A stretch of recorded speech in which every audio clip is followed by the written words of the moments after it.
ನಮಸ್ಕಾರ, ಸಿಟಿವಿ ನ್ಯೂಸ್ಗೆ ಸ್ವಾಗತ. ನಾನು ದೀಪಿಕಾ ಮಂಜುನಾಥ್. ಮೊದಲಿಗೆ ಮುಖ್ಯಾಂಶಗಳು.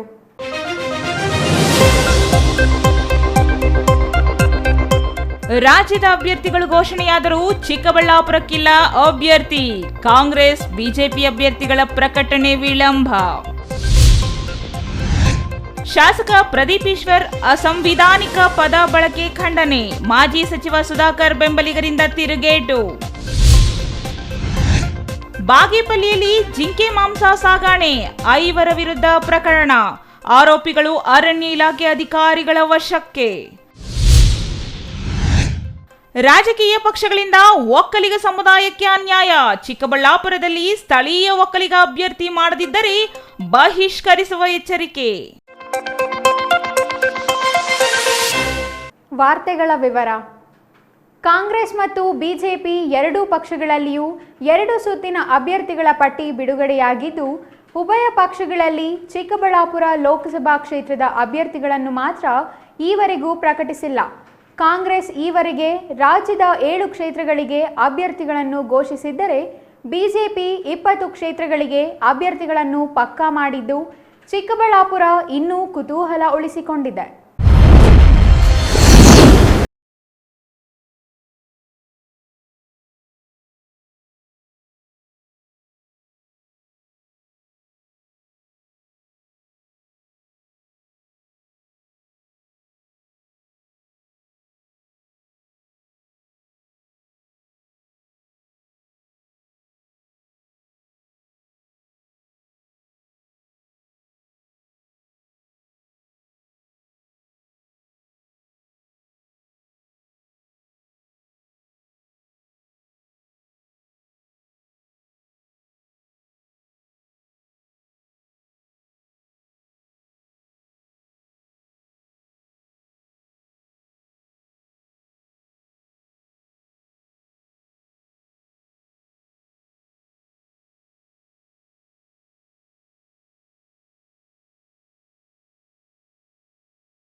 ಮೂರು ಕ್ಷೇತ್ರಗಳನ್ನು ಮೈತ್ರಿ ಪಕ್ಷ ಜೆಡಿಎಸ್ಗೆ ಬಿಟ್ಟುಕೊಡಲು ನಿರ್ಧರಿಸಿದೆ.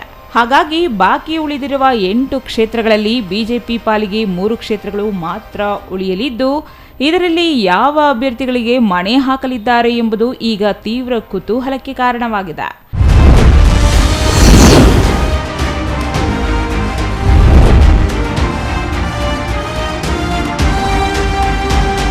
ಚಿಕ್ಕಬಳ್ಳಾಪುರ ಲೋಕಸಭಾ ಕ್ಷೇತ್ರದಿಂದ ಈವರೆಗೆ ಬಿಜೆಪಿ ಟಿಕೆಟ್ ಆಕಾಂಕ್ಷಿಗಳಾಗಿ ಮಾಜಿ ಸಚಿವ ಡಾಕ್ಟರ್ ಕೆ ಸುಧಾಕರ್ ಮತ್ತು ಯಲಹಂಕ ಶಾಸಕ ಎಸ್ಆರ್ ವಿಶ್ವನಾಥ್ ಅವರ ಪುತ್ರ ಅಲೋಕ್ ಕುಮಾರ್ ಇದ್ದು, ಇವರಿಬ್ಬರಲ್ಲೊಬ್ಬರಿಗೆ ಟಿಕೆಟ್ ದೊರಕುವ ನಿರೀಕ್ಷೆ ಇತ್ತು. ಆದರೆ ಬುಧವಾರ ಬಿಜೆಪಿ ಪ್ರಕಟಿಸಿರುವ 2ನೇ ಪಟ್ಟಿಯಲ್ಲಿ ಮುಖ್ಯವಾಗಿ ಸಿಟಿ ರವಿ ಮತ್ತು ಸುಮಲತಾ ಅವರಿಗೆ ಟಿಕೆಟ್ ಮಿಸ್ ಆಗಿರುವುದು ಚಿಕ್ಕಬಳ್ಳಾಪುರ ಟಿಕೆಟ್ ಆಕಾಂಕ್ಷಿಗಳ ರಕ್ತದೊತ್ತಡ ಹೆಚ್ಚುವಾಗಲು ಕಾರಣವಾಗಿದೆ. ಯಾಕೆ ಅಂತೀರಾ? ಮೈತ್ರಿ ಪಕ್ಷ ಜೆಡಿಎಸ್ಗೆ 3 ಕ್ಷೇತ್ರಗಳು ಬಿಟ್ಟುಕೊಡಲು ಈಗಾಗಲೇ ಒಪ್ಪಂದ ಆಗಿದ್ದು, ಇದರಲ್ಲಿ ಮಂಡ್ಯ, ಮೈಸೂರು, ಕೋಲಾರ ಮೀಸಲು ಕ್ಷೇತ್ರಗಳನ್ನು ಜೆಡಿಎಸ್ಗೆ ಬಿಟ್ಟುಕೊಡಲು ಉಭಯ ಪಕ್ಷಗಳ ನಡುವೆ ಒಪ್ಪಂದ ಆಗಿದೆ ಎನ್ನಲಾಗಿದೆ. ಮಂಡ್ಯ ಕ್ಷೇತ್ರ ಜೆಡಿಎಸ್ಗೆ ಬಿಟ್ಟುಕೊಟ್ಟಿದ್ದೇ ಆದಲ್ಲಿ ಅಲ್ಲಿ ಬಿಜೆಪಿ ಟಿಕೆಟ್ ಆಕಾಂಕ್ಷಿಯಾಗಿರುವ ಹಾಲಿ ಸಂಸ್ಥೆ ಸುಮಲತಾ ಅವರಿಗೆ ಕ್ಷೇತ್ರ ಯಾವುದು ಎಂಬ ಪ್ರಶ್ನೆ ಎದುರಾಗಿದೆ. ಜೆಡಿಎಸ್ ಮತ್ತು ಬಿಜೆಪಿ ನಡುವೆ ನಡೆಯಲಿರುವ ಒಳ ಒಪ್ಪಂದದಂತೆ ಸುಮಲತಾ ಅವರಿಗೆ ಚಿಕ್ಕಬಳ್ಳಾಪುರ ಲೋಕಸಭಾ ಕ್ಷೇತ್ರದಲ್ಲಿ ಬಿಜೆಪಿ ಟಿಕೆಟ್ ನೀಡಲಾಗುತ್ತೆ ಎಂಬ ಸುದ್ದಿ ಹರಿದಾಡುತ್ತಿದ್ದು, ಈಗಾಗಲೇ ಆಕಾಂಕ್ಷಿಗಳಾಗಿದ್ದ ಡಾಕ್ಟರ್ ಕೆ ಸುಧಾಕರ್ ಮತ್ತು ಅಲೋಕ್ ಅವರಿಗೆ ಟಿಕೆಟ್ ಕೈತಪ್ಪುವ ಸೂಚನೆಗಳು ಗೋಚರಿಸತೊಡಗಿವೆ. ಇದರಿಂದ ಉಭಯ ಆಕಾಂಕ್ಷಿಗಳಲ್ಲಿ ಆತಂಕ ಹೆಚ್ಚಾಗಿದ್ದು, ಅವರ ಬೆಂಬಲಿಗರು ಪರೋಕ್ಷವಾಗಿ ಸುದ್ದಿಗೋಷ್ಠಿಗಳಲ್ಲಿ ಮಾತನಾಡುವಂತೆ ಮಾಡಿದೆ. ಸ್ಥಳೀಯರಿಗೆ ಟಿಕೆಟ್ ನೀಡಬೇಕು, ಒಕ್ಕಲಿಗರಿಗೆ ಟಿಕೆಟ್ ನೀಡಬೇಕು, ಹೊರಗಿನವರಿಗೆ ಟಿಕೆಟ್ ನೀಡಿದರೆ ಇಡೀ ಸಮುದಾಯವೇ ದೂರ ಉಳಿಯಲಿದೆ ಎಂದು ಹೇಳುವ ಮೂಲಕ ಒಕ್ಕಲಿಗರ ಸಂಘದ ನಿರ್ದೇಶಕ ಕೋನಪ್ಪರೆಡ್ಡಿ ಈಗಾಗಲೇ ಬಿಜೆಪಿಗೆ ಎಚ್ಚರಿಕೆ ನೀಡಿದ್ದಾರೆ. ಇದರ ಹಿಂದೆ ಅಲೋಕ್ ಮತ್ತು ಸುಧಾಕರ್ ಅವರಿಗೆ ಟಿಕೆಟ್ ಕೈತಪ್ಪುವ ಬಗ್ಗೆ ಪರೋಕ್ಷ ಸೂಚನೆ ನೀಡಿರುವ ಕೋನಪ್ಪರೆಡ್ಡಿ ಸುಮಲತಾ ಅವರಿಗೆ ಚಿಕ್ಕಬಳ್ಳಾಪುರ ಟಿಕೆಟ್ ನೀಡುವ ಮುನ್ಸೂಚನೆಯನ್ನು ಪರೋಕ್ಷವಾಗಿಯೇ ನೀಡಿದ್ದಾರೆ. ಹಾಗಾದರೆ ಬಿಜೆಪಿ ಪ್ರಕಟಿಸಲಿರುವ 3ನೇ ಪಟ್ಟಿಯಲ್ಲಿ ಹಾಲಿ ಸಂಸದೆ ಸುಮಲತಾ ಅವರು ಚಿಕ್ಕಬಳ್ಳಾಪುರದ ಸಂಸದರಾಗಲಿದ್ದಾರೆಯೇ ಎಂಬ ಸಂಶಯ ಮೂಡಿದೆ. ಇನ್ನು ಪ್ರಕಟವಾಗದ ಚಿಕ್ಕಬಳ್ಳಾಪುರ ಅಭ್ಯರ್ಥಿಗಳು. ಕಾಂಗ್ರೆಸ್ ಮತ್ತು ಬಿಜೆಪಿಯಲ್ಲಿ ಫೈನಲ್ ಆಗದ ಅಭ್ಯರ್ಥಿಗಳು, ಆಕಾಂಕ್ಷಿಗಳಲ್ಲಿ ಹೆಚ್ಚಿದ ಆತಂಕ. ಬೆಂಬಲಿಗರಿಂದ ಪರ ವಿರೋಧ ಹೇಳಿಕೆಗಳು. ಪಕ್ಷೇತರವಾಗಿ ಸ್ಪರ್ಧಿಸುತ್ತಾರಾ ಮಾಜಿ ಸಚಿವ ಡಾಕ್ಟರ್ ಕೆ ಸುಧಾಕರ್? ಮತ್ತೊಂದು ಆಸಕ್ತಿಕರ ವಿಚಾರವೆಂದರೆ ಹೊರಗಿನವರು ಒಕ್ಕಲಿಗರೇ ಆದರೂ ಒಪ್ಪಲು ಸಾಧ್ಯವಿಲ್ಲ ಎಂದು ಒಕ್ಕಲಿಗರ ಸಂಘದ ನಿರ್ದೇಶಕರು ಹೇಳಿರುವುದು. ಇದರ ಹಿಂದೆ ಒಕ್ಕಲಿಗರೇ ಆದ ಸಿಟಿ ರವಿ ಚಿಕ್ಕಬಳ್ಳಾಪುರದ ಅಭ್ಯರ್ಥಿಯಾಗಲಿದ್ದಾರೆಯೇ ಎಂಬ ಮಾತುಗಳು ಕೇಳಿಬರುತ್ತಿವೆ. ಒಟ್ಟಿನಲ್ಲಿ ಬಿಜೆಪಿ 2ನೇ ಪಟ್ಟಿಯಲ್ಲಿ ಟಿಕೆಟ್ ವಂಚಿತರಾಗಿರುವ ಸಿಟಿ ರವಿ ಅಥವಾ ಸುಮಲತಾ ಅವರು ಚಿಕ್ಕಬಳ್ಳಾಪುರದ ಬಿಜೆಪಿ ಅಭ್ಯರ್ಥಿಯಾಗಲಿದ್ದಾರಾ ಎಂಬ ಮಾತುಗಳು ಚಿಕ್ಕಬಳ್ಳಾಪುರದಲ್ಲಿ ಜೋರಾಗಿದ್ದು, ಅಂತಿಮವಾಗಿ ಚಿಕ್ಕಬಳ್ಳಾಪುರದ ಅಭ್ಯರ್ಥಿ ಯಾರಾಗಲಿದ್ದಾರೆ ಎಂಬ ಪ್ರಶ್ನೆಗೆ 3ನೇ ಪಟ್ಟಿ ಬಿಡುಗಡೆಯ ನಂತರವಷ್ಟೇ ಉತ್ತರ ಸಿಗಲಿದೆ. ಇನ್ನು ಕಾಂಗ್ರೆಸ್ ಮೊದಲ ಪಟ್ಟಿ ಬಿಡುಗಡೆ ಮಾಡಿದ್ದು, ಇದರಲ್ಲಿ ಕರ್ನಾಟಕದ 7 ಕ್ಷೇತ್ರಗಳ ಅಭ್ಯರ್ಥಿಗಳನ್ನು ಪ್ರಕಟಿಸಲಾಗಿದೆ. ಆದರೆ ಕಾಂಗ್ರೆಸ್ ಕೂಡ ಚಿಕ್ಕಬಳ್ಳಾಪುರದ ಅಭ್ಯರ್ಥಿ ಯಾರು ಎಂಬುದನ್ನು ಇನ್ನೂ ಅಂತಿಮಗೊಳಿಸಿಲ್ಲ. ಚಿಕ್ಕಬಳ್ಳಾಪುರ ಲೋಕಸಭಾ ಕ್ಷೇತ್ರದಿಂದ ಎಂಎಸ್ ರಕ್ಷಾರಾಮಯ್ಯ, ಮಾಜಿ ಸಂಸದ ವೀರಪ್ಪ ಮೊಯ್ಲಿ ಮತ್ತು ಗೌರಿಬಿದನೂರಿನ ಮಾಜಿ ಶಾಸಕ ಎನ್.ಎಚ್. ಶಿವಶಂಕರ ರೆಡ್ಡಿ ಪ್ರಬಲ ಆಕಾಂಕ್ಷಿಗಳಾಗಿದ್ದು, ಇವರಲ್ಲಿ ಟಿಕೆಟ್ ಯಾರಿಗೆ ಎಂಬುದು ಇನ್ನೂ ನಿಗೂಢವಾಗಿಯೇ ಉಳಿದಿದೆ. ತಾವು ಕವಲುದಾರಿಯಲ್ಲಿರುವುದಾಗಿ ಈಗಾಗಲೇ ಶಿವಶಂಕರ ರೆಡ್ಡಿ ಪರೋಕ್ಷವಾಗಿ ಪಕ್ಷಕ್ಕೆ ಟಾಂಗ್ ನೀಡಿದ್ದರೆ, ತಾವು ಟಿಕೆಟ್ ಖರೀದಿಸುವುದಿಲ್ಲ ಎಂದು ವೀರಪ್ಪ ಮೊಯ್ಲಿ ಪರೋಕ್ಷವಾಗಿಯೇ ರಕ್ಷಾರಾಮಯ್ಯ ಅವರಿಗೆ ಟಾಂಗ್ ನೀಡಿದ್ದಾರೆ. ಆದರೆ ಕ್ರಿಕೆಟ್ ಟೂರ್ನಿಗಳು, ಉದ್ಯೋಗ ಮೇಳಗಳ ಮೂಲಕ ರಕ್ಷಾರಾಮಯ್ಯ ಈಗಾಗಲೇ ಕ್ಷೇತ್ರದಲ್ಲಿ ಪ್ರಚಾರ ಆರಂಭಿಸಿದ್ದಾರೆ. ಆದರೆ ಹೈಕಮಾಂಡ್ ಮಾತ್ರ ಈವರೆಗೆ ಟಿಕೆಟ್ ಯಾರಿಗೆ ಎಂಬ ಬಗ್ಗೆ ಸುಳಿವು ನೀಡಿದ್ದು, ಕಾಂಗ್ರೆಸ್ ಆಕಾಂಕ್ಷಿಗಳಲ್ಲಿಯೂ ಆತಂಕ ಹೆಚ್ಚಿಸಿದೆ. ಒಟ್ಟಿನಲ್ಲಿ ಬಿಜೆಪಿ ಮತ್ತು ಕಾಂಗ್ರೆಸ್ ಎರಡೂ ಪಕ್ಷಗಳು ಚಿಕ್ಕಬಳ್ಳಾಪುರ ಅಭ್ಯರ್ಥಿ ಯಾರು ಎಂಬ ಬಗ್ಗೆ ಈವರೆಗೂ ಗುಟ್ಟು ಬಿಟ್ಟು ಕೊಡದಿದ್ದು, ಉಭಯ ಪಕ್ಷಗಳ ಟಿಕೆಟ್ ಆಕಾಂಕ್ಷಿಗಳಲ್ಲಿ ಹೃದಯ ಬಡಿತ ಹೆಚ್ಚಾಗಿಸಿದೆ. ಕಾಂಗ್ರೆಸ್ 2ನೇ ಪಟ್ಟಿಯಲ್ಲಿ ಮತ್ತು ಬಿಜೆಪಿ 3ನೇ ಪಟ್ಟಿಯಲ್ಲಿ ಚಿಕ್ಕಬಳ್ಳಾಪುರ ಅಭ್ಯರ್ಥಿ ಯಾರು ಎಂಬುದನ್ನು ಅಧಿಕೃತವಾಗಿ ಘೋಷಣೆ ಮಾಡಲಿದ್ದು, ಅಲ್ಲಿಯವರೆಗೂ ಆಕಾಂಕ್ಷಿಗಳ ಪಾಡು ಹೇಳತೀರದಾಗಿದೆ. Jangalahalli Ashwath, CTV news, Chikkaballapur. Doctor K Sudhakar ಅವರನ್ನು ಅಯೋಗ್ಯ ಎಂದು ಕರೆದಿರುವ ಶಾಸಕ ಪ್ರದೀಪ್ ಈಶ್ವರ್ ಅವರಿಗೆ ಮಾಜಿ ಸಚಿವ ಡಾಕ್ಟರ್ ಕೆ ಸುಧಾಕರ್ ಬೆಂಬಲಿಗರು ತಿರುಗೇಟು ನೀಡಿದ್ದಾರೆ. ಶಾಸಕ ಪ್ರದೀಪ್ ಈಶ್ವರ್ ಅವರಿಗೆ ದಮ್ಮು ತಾಕತ್ತು ಇದ್ದರೆ ಕಳೆದ 10 ತಿಂಗಳಲ್ಲಿ ತಾವು ಮಾಡಿರುವ ಅಭಿವೃದ್ಧಿ ತೋರಿಸಲಿ. ನಾವು ಮಾಜಿ ಸಚಿವ ಡಾಕ್ಟರ್ ಕೆ ಸುಧಾಕರ್ ಅವರ 10 ವರ್ಷಗಳ ಅಭಿವೃದ್ಧಿ ತೋರಿಸುತ್ತೇವೆ ಎಂದು ಮಾಜಿ ಸಚಿವ ಡಾಕ್ಟರ್ ಕೆ ಸುಧಾಕರ್ ಬೆಂಬಲಿಗರು ಖಾರವಾಗಿಯೇ ಉತ್ತರಿಸಿದ್ದಾರೆ. ಶಾಸಕ ಪ್ರದೀಪ್ ಈಶ್ವರ್ ಅವರಿಗೆ ದಮ್ಮು ತಾಕತ್ತು ಇದ್ದರೆ ರಾಜೀನಾಮೆ ನೀಡಿ ಬೀದಿಯಲ್ಲಿ ಬಂದು ನಿಲ್ಲಲಿ, ಆಗ ನಮ್ಮ ತಾಕತ್ತು ಏನು ಎಂಬುದನ್ನು ತೋರಿಸ್ತೀವಿ ಎಂದು ಬಿಜೆಪಿ ಮುಖಂಡ ಎಸ್ಆರ್ಎಸ್ ದೇವರಾಜು ಸವಾಲು ಹಾಕಿದ್ದಾರೆ. ಚಿಕ್ಕಬಳ್ಳಾಪುರದಲ್ಲಿ ನಡೆದ ಸುದ್ದಿಗೋಷ್ಠಿಯಲ್ಲಿ ಮಾತನಾಡಿದ ಅವರು, ಬಿಟ್ಟಿ ಭಾಗ್ಯ ಮತ್ತು ಬಿಟ್ಟಿ ಲಾಟರಿಯಿಂದ ಗೆದ್ದು ಇಂತಹ ಹೇಳಿಕೆ ನೀಡಲು ನಿಮಗೆ ಮಾನ ಮರ್ಯಾದೆ ಇಲ್ಲವಾ ಎಂದು ಪ್ರಶ್ನಿಸಿದರು. ಶಾಸಕನಂತಹ ಗೌರವ ಸ್ಥಾನದಲ್ಲಿದ್ದು ಯಾವ ಸಂದೇಶ ನೀಡ್ತೀರಾ? ಸಿನಿಮಾ ಡೈಲಾಗ್ನಿಂದ ಅಭಿವೃದ್ಧಿ ಸಾಧ್ಯವಿಲ್ಲ. ಕೆಲಸ ಮಾಡದೆ ಬಣ್ಣದ ಮಾತು ಆಡಿದರೆ ಪ್ರಯೋಜನವಿಲ್ಲ. ನಮ್ಮ ನಾಯಕ ಸುಧಾಕರ್ ಅವರು ಮಾಡಿರುವ ಅಭಿವೃದ್ಧಿ ತೋರಿಸ್ತೀವಿ, ನೀವು ಮಾಡಿರುವ ಅಭಿವೃದ್ಧಿ ತೋರಿಸಿ ಎಂದು ಸವಾಲು ಹಾಕಿದರು. ಚುನಾವಣೆಯಲ್ಲಿ ಗೆದ್ದ ನಂತರ ದ್ವೇಷ ರಾಜಕಾರಣ ಮಾಡಲ್ಲ ಎಂದಿದ್ದ ಪ್ರದೀಪ್ ಈಶ್ವರ್ ಪ್ರತಿ ಮನೆಗೆ ತಲುಪಿಸ್ತೀವಿ ಅಂದಿದ್ದರು. ಆದರೆ ಎಲ್ಲವೂ ಶೂನ್ಯ. ಇವರ ಕೊಡುಗೆ ಚಿಕ್ಕಬಳ್ಳಾಪುರಕ್ಕೆ ಶೂನ್ಯ. ಇವರ ಬೆಂಬಲಿಗರು ದರೋಡೆ ಮಾಡುತ್ತಿದ್ದಾರೆ. ಅವರ ದರೋಡೆಯ ಬಗ್ಗೆ ಸಾಕ್ಷಿ ಸಮೇತ ನೀಡ್ತೇವೆ ಎಂದು ಎಚ್ಚರಿಕೆ ನೀಡಿದರು. ಶಾಸಕ ಪ್ರದೀಪ್ ಈಶ್ವರ್ ಮತ್ತು ಅವರ ಪಕ್ಷದ ನಾಯಕರು ಸುಧಾಕರ್ ಅವರ ವಿರುದ್ಧ ಭ್ರಷ್ಟಾಚಾರ ಮಾಡಿರುವುದಾಗಿ ಆರೋಪ ಮಾಡಿದ್ದಾರೆ. ಅವರು ಮಾಡಿದ್ದರೆ ದಾಖಲೆ ತೋರಿಸಲಿ. ಅವರು ತೋರಿಸದಿದ್ದರೂ ನಾವು ಅವರ ಬೆಂಬಲಿಗರ ಲೂಟಿಯ ದಾಖಲೆಗಳನ್ನು ತೋರಿಸ್ತೀವಿ. 1 ವರ್ಷದ ಹಿಂದೆ ಕೈವಾರ ತಾತಯ್ಯನವರ ಜಯಂತಿಯಲ್ಲಿ ಕೆಳಗೆ ಕೂತಿದ್ದ ಪ್ರದೀಪರನ್ನು ಸಚಿವರು ವೇದಿಕೆ ಕರೆಸಿ ಸನ್ಮಾನ ಮಾಡಿದರು. ನೀವು ಅವರ ಬಗ್ಗೆ ಅವಹೇಳನಕಾರಿಯಾಗಿ ಮಾತನಾಡಿದ್ದೀರಿ. ಇದರಿಂದಲೇ ಅರ್ಥವಾಗಿದೆ ಯಾರಿಗೆ ಸೌಜನ್ಯ ಇದೆ, ಯಾರಿಗೆ ಇಲ್ಲ ಎಂಬುದು ಎಂದು ಹೇಳಿದರು. ಪ್ರೆಸ್ ಮೀಟ್ ಮಾಡತಕ್ಕಂಥ ವಿಷಯ ಏನಂತಂದರೆ, ಮಾನ್ಯ ಪ್ರದೀಪ್ ಈಶ್ವರ್ ಅವರು ಒಂದು ಹೇಳಿಕೆಯನ್ನು ಕೊಟ್ಟಿದ್ದಾರೆ. ಮಾನ್ಯ ನಮ್ಮ ಡಾಕ್ಟರ್ ಕೆ ಸುಧಾಕರ್ ಸರ್ ಅವರ ಬೆಂಬಲಿಗರು ನರ ಸತ್ತಿದ್ದಾರೆ ಅಂತ. ಸೊಮೆ ನಾನೊಂದು ಓಪನ್ ಚಾಲೆಂಜ್ ಆಗ್ತೀನಿ ನಿಮಗೆ. ನಾವು ನರ ಸತ್ತಿದ್ದೀವೋ ನೀವು ನರ ಸತ್ತಿದ್ದೀವೋ ಅನ್ನೋ ವಿಚಾರನ 2 ದಿನದಲ್ಲಿ ಪರೀಕ್ಷೆ ಮಾಡ್ಕೊಳ್ರಿ. ನಿಮ್ಮ ದಮ್ಮು ತಾಕತ್ತೇನ ಇದ್ದರೆ ವಿಚಾರ ರಾಜೀನಾಮೆ ಕೊಟ್ಟು ಬೀದಿಗೆ ನಿಲ್ಲಿರಿ. ಅವತ್ತು ನಮ್ಮ ಬೆಂಬಲಿಗರ ತಾಕತ್ತು ಏನಂತ ನಾವು ತೋರಿಸ್ತೀವಿ. ನೀವೇ ಚುನಾವಣೆಗೆ ನಿಂತ್ಕೊಳ್ರಿ, ನಮ್ಮ ಡಾಕ್ಟರ್ ಕೆ ಸುಧಾಕರ್ ಅವರು ಚುನಾವಣೆ ನಿಲ್ಲಿಸ್ತೀವಿ. ಅವತ್ತು ತೋರಿಸ್ತೀವಿ ನರ ಸತ್ತಿರೋರು ನೀವು ಅಂತ.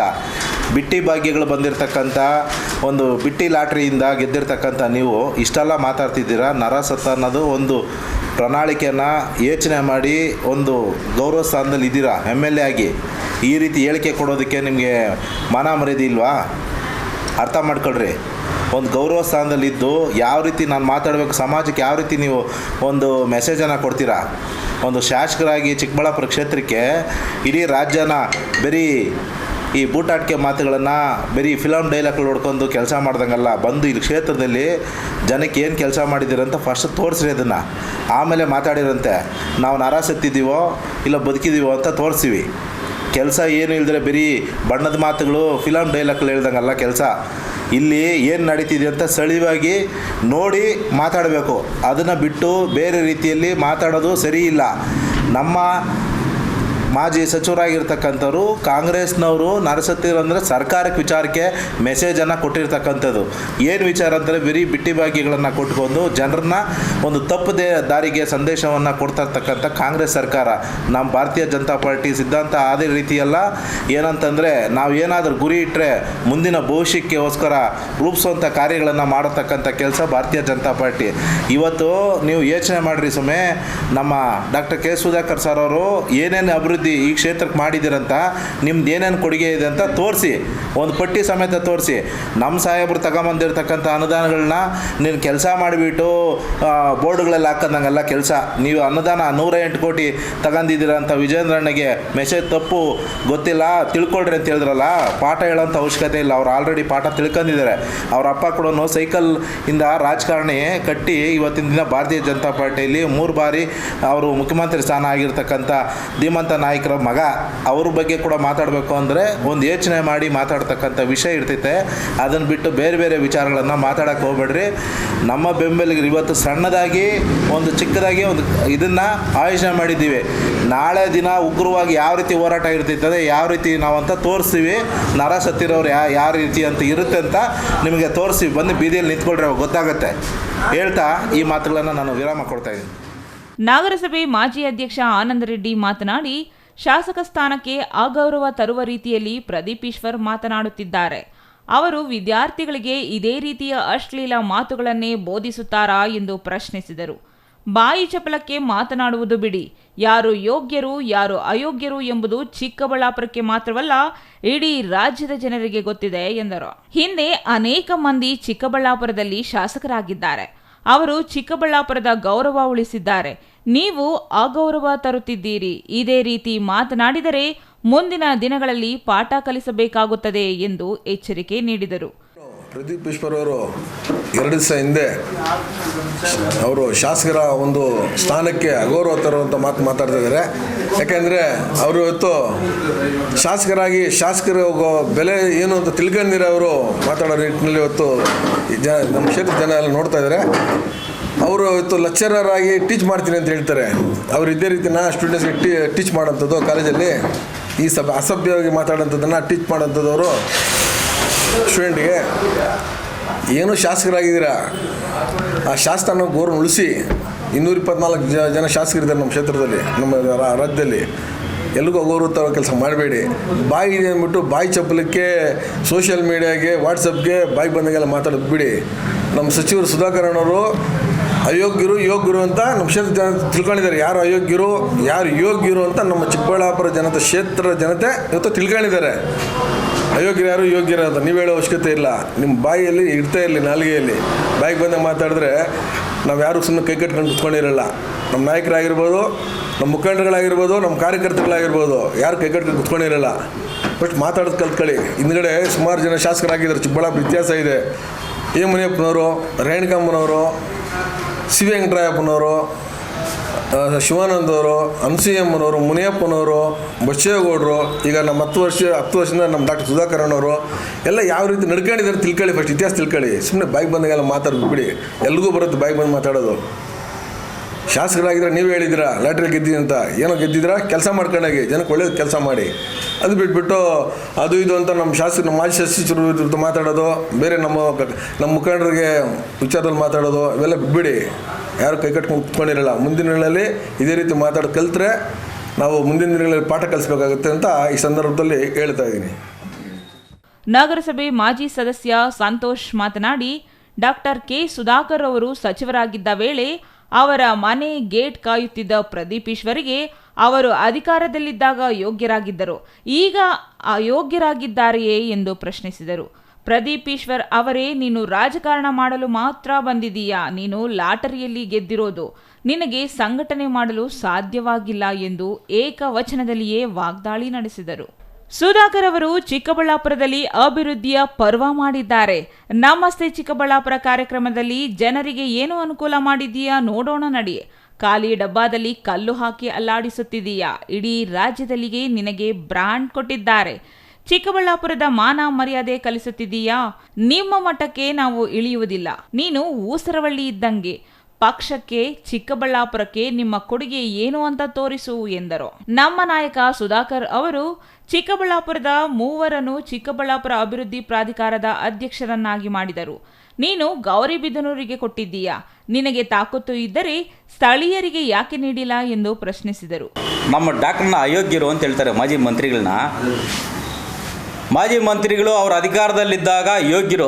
ಅವ್ರ ಮನೆ ಕಾವಲು ಕಾಯ್ತಾ ಇದ್ದ ಯಾರು? ನಮ್ಮ ಮಾಜಿ ಶಾಸಕರು ಇವಾಗಿರೋಂಥ ನಮ್ಮ ಪ್ರದೀಪ್ ಈಶ್ವರ್.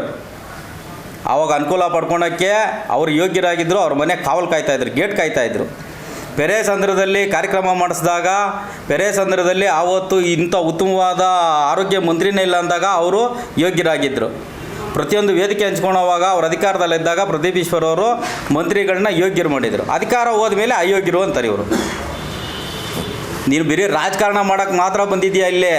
ಜನ ಈ ಹಿಂದೆ ಏನು ಮಾಡಿದ್ರಿ ಏನಂತ ನೀನು ಮರ್ತೋಗಿದ್ಯಾ? ನಿನ್ನ ಕೈಲಿ ಸಂಘಟನೆನೂ ಮಾಡೋಕ್ಕಾಗಿಲ್ಲ. ಯಾಕೆಂದ್ರೆ ನೀನು ಲಾಟ್ರಿಯಲ್ಲಿ ಗೆದ್ದು ಬಂದಿರೋದು. ನೀನು ರಾಜಕಾರಣ ಬಂದಿರೋದೇ ನೀನು ಲಾಟ್ರಿಯಲ್ಲಿ ಗೆದ್ದು ಬಂದಿರೋದು.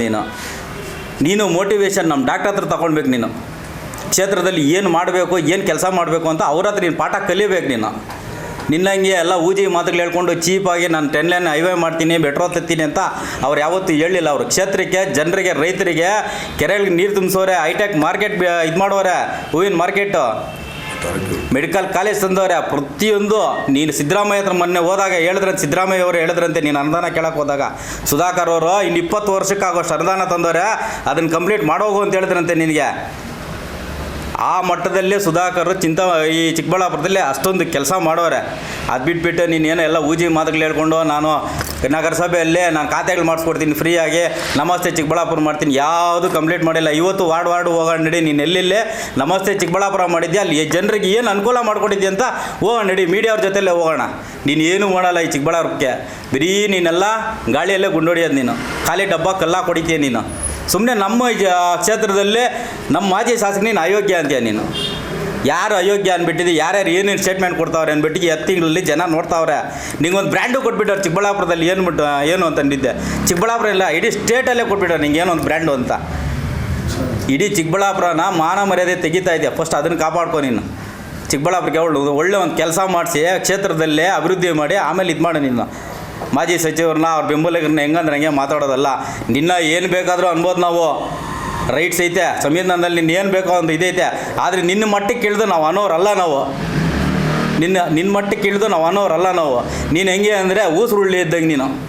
ನೀನು ಅಧಿಕಾರದಲ್ಲಿ ಮಾಜಿ ಸಚಿವರಿದ್ದಾಗ ಏನು ಬೇಕೋ ಎಲ್ಲ ಅನುಕೂಲ ಪಡ್ಕೊಂಡಿದ್ದೀಯಾ, ಅವ್ರ ವೇದಿಕೆ ಹಂಚ್ಕೊಂಡಿದ್ದೀಯಾ, ಎಲ್ಲ ಮಾಡಿದ್ದೀವಿ. ಇವತ್ತು ಅವ್ರ ಅಧಿಕಾರ ಕಳ್ಕೊಂಡಾಗ ನೀನು ಅವ್ರ ಬಗ್ಗೆ ಎಲ್ಲ ಏನಂದರೆ ಅದೇ ಅವ್ರ ಅಧಿಕಾರದಲ್ಲಿದ್ದಾಗ ಈ ಥರ ಮಾತಾಡಿದ್ದರೆ ನಾವು ಒಪ್ಕೊತಾ ಇದ್ವಿ. ಎಲ್ಲರೂ ಪಕ್ಷ ಕಟ್ಟಿದ್ಯಾ? ಇಲ್ಲ. ಏನೋ ಪಕ್ಷಕ್ಕೇನೋ ನಿನ್ನ ಕೊಡುಗೆ ಆಯಿತಾ? ಇಲ್ಲ. ಬಂದಿದ್ಯಾ ಅಚಾನಕ್, ನೀನು ಗೆದ್ದುಬಿಟ್ಟಿದ್ದೀಯ. ನೀನು ಗೆದ್ದೇನೋ MLA ಆಗಿದ್ಯಾ, ಅಭಿವೃದ್ಧಿ ಮಾಡು, ಕ್ಷೇತ್ರದ ಅಭಿವೃದ್ಧಿ ಮಾಡು, ಒಳ್ಳೆ ಒಂದು ಅನುದಾನ ತಗೊಂಡು ಬಾ ಮಾಡು. ಅದು ಬಿಟ್ಬಿಟ್ಟಿದ್ದೆ ಅವ್ರ ಮೇಲೆ ಇವ್ರ ಮೇಲೆ ಎಲ್ಲ ಯಾಕೆ ಹೇಳ್ಕೊಂತಿರ್ತೀಯ ನೀವು? ನಿನ್ನ ಏನು ಅಂದ್ಬಿಟ್ಟಿದ್ದು 2 ದಿವಸ ಹಿಂದೆನೇ ನೋಡ್ತೀವಿ. ಡಿಸ್ಟಿಕ್ ಹೆಡ್ ಕ್ವಾರ್ಟ್ರಲ್ಲಿ ಮಾಡುವಂಥ ಗುದ್ಲಿ ಪೂಜೆಗಳು ಮತ್ತೊಂದೆಲ್ಲ ನೀನು ಚಿಂತಾಮಣಿಯಲ್ಲಿ ಮಾಡಿದೆ. ನೀನು ದಮ್ಮು ತಾಕಂತ ಏನು ಅಂತ ಈ 2 ದಿವಸದಲ್ಲೇ ಹೇಳ್ಬೋದು. ನಾವು ಈ ಡಿಸ್ಟಿಕ್ ಹೆಡ್ ಕ್ವಾರ್ಟ್ರಲ್ಲೇ ಮಾಡ್ಬೋದಾಗಿತ್ತು. ನೀನು ಯಾಕೆ ಮಾಡಲಿಲ್ಲ? ಏನು ಅನುದಾನ ತಂದಿಲ್ಲ, ಅದಕ್ಕೋಸ್ಕರ ನೀನೇನು ಮಾಡೋಕ್ಕಾಗಲಿಲ್ಲ ನಿನ್ನ ಕೈಯಲ್ಲೇ. ಈ ಹಿಂದೆ ನಮ್ಮ ಮಾಜಿ ಶಾಸಕರು ಏನು ತಂದಿದ್ರಲ್ಲ ಅದನ್ನೇ ನೀನು ಇದು ಮಾಡ್ತಾ ಇದೆಯಾ ಹೊರತು ಏನು ಮಾಡೋಕ್ಕಾಗಲ್ಲ ನಿನ್ನ ಕೈಯಲ್ಲಿ. ಇನ್ನು ಈ ಸುದ್ದಿಗೋಷ್ಠಿಯಲ್ಲಿ ನಗರಸಭೆ ಸದಸ್ಯರಾದ ಸುಬ್ರಹ್ಮಣಿ, ಯತೀಶ್ ಕುಮಾರ್, ಸತೀಶ್ ಸೇರಿದಂತೆ ಇನ್ನಿತರರು ಉಪಸ್ಥಿತರಿದ್ದರು. Jangalahalli Ashwath, CTV news, Chikkaballapur. ಜಿಂಕೆ ಮಾಂಸ ಸಾಗಿಸುತ್ತಿದ್ದ 5 ಜನರನ್ನು ಪೊಲೀಸರು ಬಂಧಿಸಿ ಅರಣ್ಯ ಇಲಾಖೆಯ ಅಧಿಕಾರಿಗಳಿಗೆ ಒಪ್ಪಿಸಿರುವ ಘಟನೆ ಬಾಗೇಪಲ್ಲಿ ಠಾಣಾ ವ್ಯಾಪ್ತಿಯಲ್ಲಿ ನಡೆದಿದೆ.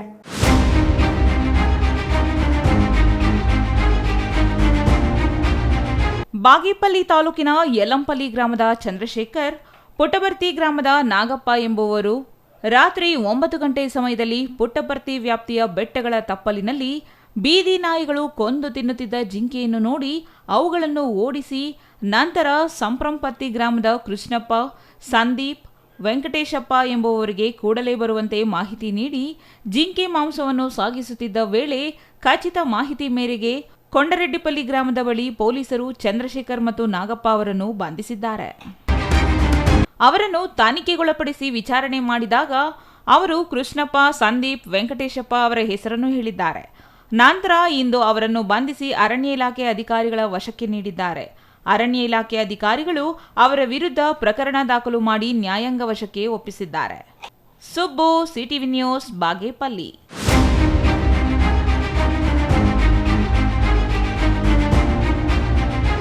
ರಾಜ್ಯದಲ್ಲಿ ರಾಜಕೀಯ ಪಕ್ಷಗಳಿಗೆ ಒಕ್ಕಲಿಗರ ಮತ ಬೇಕು, ಒಕ್ಕಲಿಗರಿಗೆ ಅಧಿಕಾರ ಬೇಕಿಲ್ಲ ಎಂಬ ಸ್ಥಿತಿ ಇದ್ದು ಬಿಜೆಪಿಯಲ್ಲಿ ಬೆಂಗಳೂರು ಉತ್ತರ ಕ್ಷೇತ್ರದಿಂದ ಸದಾನಂದ ಗೌಡ, ಮೈಸೂರು ಲೋಕಸಭಾ ಕ್ಷೇತ್ರದಿಂದ ಪ್ರತಾಪ ಸಿಂಹ ಸೇರಿ ಹಲವು ಒಕ್ಕಲಿಗ ಹಾಲಿ ಸಂಸದರಿಗೆ ಟಿಕೆಟ್ ತಪ್ಪಿಸಲಾಗಿದೆ.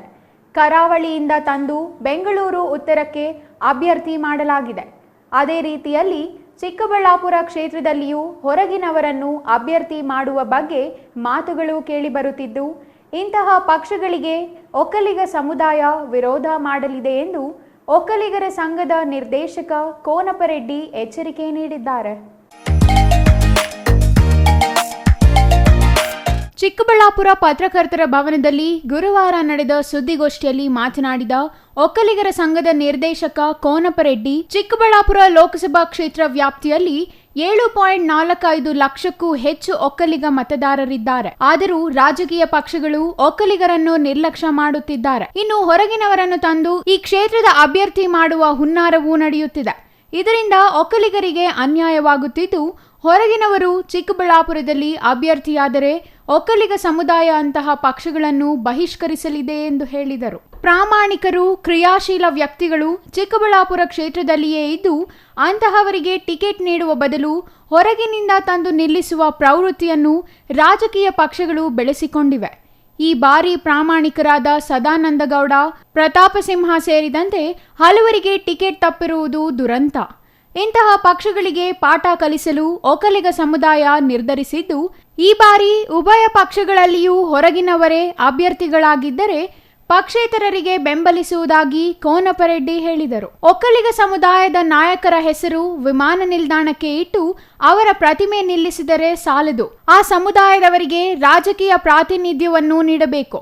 ಕೆಂಪೇಗೌಡರ ಸಮುದಾಯಕ್ಕೆ ಪ್ರಾತಿನಿಧ್ಯ ನೀಡದ ಪಕ್ಷಕ್ಕೆ ಧಿಕ್ಕಾರ ಎಂದರು. ಬಿಜೆಪಿಯಲ್ಲಿ ಒಕ್ಕಲಿಗ ಸಮುದಾಯಕ್ಕೆ ಅನ್ಯಾಯವಾದಾಗ ಮಾತಾಡುವುದು ನನ್ನ ಕರ್ತವ್ಯ. ಒಕ್ಕಲಿಗರನ್ನು ನಿರ್ಲಕ್ಷ್ಯ ಮಾಡಿದ ಪಕ್ಷವನ್ನು ಸಮುದಾಯ ನಿರ್ಲಕ್ಷ್ಯ ಮಾಡಲಿದೆ ಎಂದು ಘೋಷಿಸಿದರು. ಕಾಂಗ್ರೆಸ್ ಮತ್ತು ಬಿಜೆಪಿಯಲ್ಲಿ ಹೊರಗಿನವರೇ ಅಭ್ಯರ್ಥಿಗಳಾದರೆ ಒಕ್ಕಲಿಗರು ಯಾರನ್ನು ಬೆಂಬಲಿಸಲಿದ್ದಾರೆ ಎಂಬ ಪ್ರಶ್ನೆಗೆ ಉತ್ತರ ನೀಡಿದ ಕೋನಪರೆಡ್ಡಿ, ಪಕ್ಷೇತರರನ್ನು ಬೆಂಬಲಿಸುವುದಾಗಿ ಹೇಳಿದರು. ಹಾಗಾದರೆ ಮಾಜಿ ಸಚಿವ ಡಾಕ್ಟರ್ ಕೆ ಸುಧಾಕರ್ ಅವರು ಪಕ್ಷೇತರರಾಗಿ ಕಣಕ್ಕೆ ಇಳಿಯಲಿದ್ದಾರಾ ಎಂಬ ಪ್ರಶ್ನೆಗೆ ಅವರು ಸ್ಪಷ್ಟ ಉತ್ತರ ನೀಡಲಿಲ್ಲ. ಆದರೆ ಪರೋಕ್ಷವಾಗಿ ಬಿಜೆಪಿಯಲ್ಲಿ ಟಿಕೆಟ್ ದೊರೆಯದಿದ್ದರೆ ಸುಧಾಕರ್ ಅವರು ಪಕ್ಷೇತರರಾಗಿ ಸ್ಪರ್ಧಿಸುವ ಬಗ್ಗೆ ಕೋನಪರೆಡ್ಡಿ ಸುಳಿವು ನೀಡಿದರು. ಇನ್ನು ಜಾತಿ ಗಣತಿಯ ಬಗ್ಗೆ ಹಿಗ್ಗಾಮುಗ್ಗ ತರಾಟೆಗೆ ತೆಗೆದುಕೊಂಡ ಕೋನಪರೆಡ್ಡಿ ಜಾತಿ ಗಣತಿ ಯಾವುದೇ ಕಾರಣಕ್ಕೂ ಮಂಡನೆಯಾಗಬಾರದು ಎಂದು ಒತ್ತಾಯಿಸಿದರು. ಒಂದು ವೇಳೆ ಮುಖ್ಯಮಂತ್ರಿ ಸಿದ್ದರಾಮಯ್ಯ ಅವರು ಜಾತಿ ಗಣತಿ ಅನುಷ್ಠಾನ ಮಾಡಿದ್ದೇ ಆದಲ್ಲಿ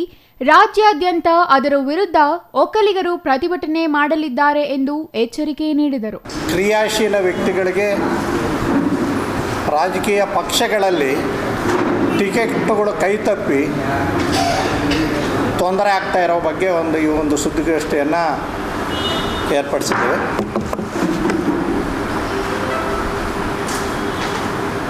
ಸದಾನಂದ ಗೌಡ ಅಂತ ಸಚ್ಚಾರಿತರು, ಪ್ರತಾಪ್ ಸಿಂಹ ಅಂತ ಕ್ರಿಯಾಶೀಲ ವ್ಯಕ್ತಿಗಳು ತಮಗೆ ವಹಿಸಿದಂಥ ಜವಾಬ್ದಾರಿಯನ್ನು ಸಮರ್ಥವಾಗಿ ನಿಭಾಯಿಸಿದ್ದಾರೆ. ಯಾವುದೇ ಸಕಾರಣವಿಲ್ಲದೆ ಅಂಥವರುಗಳಿಗೆ ಇವತ್ತು ಟಿಕೆಟ್ ತಪ್ಪಿದೆ. ಯಾವುದೇ ಒಂದು ರಾಜಕೀಯ ಪಕ್ಷ ಒಂದು ವಿಮಾನ ನಿಲ್ದಾಣಕ್ಕೋ, ಒಂದು ಬಸ್ ನಿಲ್ದಾಣಕ್ಕೋ, ಒಂದು ರೈಲ್ವೆ ನಿಲ್ದಾಣಕ್ಕೆ ಹೆಸರಿಟ್ಟರೆ ಸಾಲದು. ಸಮುದಾಯದ ಹೆಸರು, ಸಮುದಾಯದಲ್ಲಿ ಹುಟ್ಟಿದ ವ್ಯಕ್ತಿಯ ಹೆಸರು. ಆ ಸಮುದಾಯಕ್ಕೆ ಪ್ರಾತಿನಿಧ್ಯ ನೀಡಬೇಕಾಗ್ತದೆ. ಅವರು ಯಾವಾಗ ನಿರ್ಲಕ್ಷ್ಯ ಮಾಡ್ತಾರೋ ಆವಾಗ ಸಮುದಾಯವೂ ಸಹ ಅವ್ರನ್ನ ನಿರ್ಲಕ್ಷ್ಯ ಮಾಡ್ತದೆ. ಉದಾಹರಣೆಗೆ ಕೆಂಪೇಗೌಡ ಅಂತಾರಾಷ್ಟ್ರೀಯ ವಿಮಾನ ನಿಲ್ದಾಣ ಹೆಸರಿಟ್ಟಿದ್ದಾರೆ. ಕೆಂಪೇಗೌಡರ ಒಂದು ಪ್ರತಿಮೆಯನ್ನು ಅನಾವರಣ ಮಾಡಿದ್ದಾರೆ. ಸಂತೋಷದ ವಿಷಯ. 7% ಇದ್ದಂಥ ಓಟು 23%ಗೆ ಏರ್ತು ಇವೆಲ್ಲ ಮಾಡಿದಾಗ.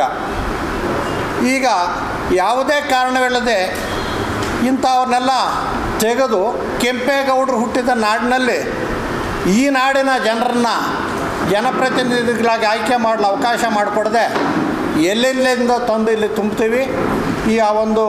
ಆ ಕೆಂಪೇಗೌಡರ ಹುಟ್ಟಿದ ಒಂದು ಸಮುದಾಯಕ್ಕೆ ಪ್ರಾತಿನಿಧ್ಯವಿಲ್ಲದಂತೆ ಮಾಡುವಂಥ ಯಾವುದೇ ರಾಜಕೀಯ ಪಕ್ಷಕ್ಕೂ ಕೂಡ ನಮ್ಮ ಧಿಕ್ಕಾರವಿರ್ತದೆ. ನಮ್ಮ ಒಂದು ನೋವೇನು ಅಂತಂದರೆ, ನಾನು ಒಬ್ಬ ರಾಜ್ಯ ಒಕ್ಕಲಿಗರ ಸಂಘದ ನಿರ್ದೇಶಕನಾಗಿ ನನ್ನ ಸಮುದಾಯಕ್ಕೆ ಅನ್ಯಾಯವಾದಾಗ, ಸಮುದಾಯವನ್ನು ನಿರ್ಲಕ್ಷಿಸಿದಾಗ ಆ ನಿರ್ಲಕ್ಷ್ಯದ ವಿರುದ್ಧ ಕೂಗೆತ್ತುವುದು, ಹೋರಾಡುವುದು ನನ್ನ ಕರ್ತವ್ಯ. ಹಾಗಾಗಿ ನಾನು ಇವತ್ತು ನಮ್ಮ ಸಮುದಾಯದ ಎಲ್ಲ ಮುಖಂಡರುಗಳನ್ನು ಕರ್ಕೊಂಡು ಈ ಒಂದು ಪತ್ರಿಕಾಗೋಷ್ಠಿಯನ್ನು ನಡೆಸ್ತಾ ಇದ್ದೀವಿ.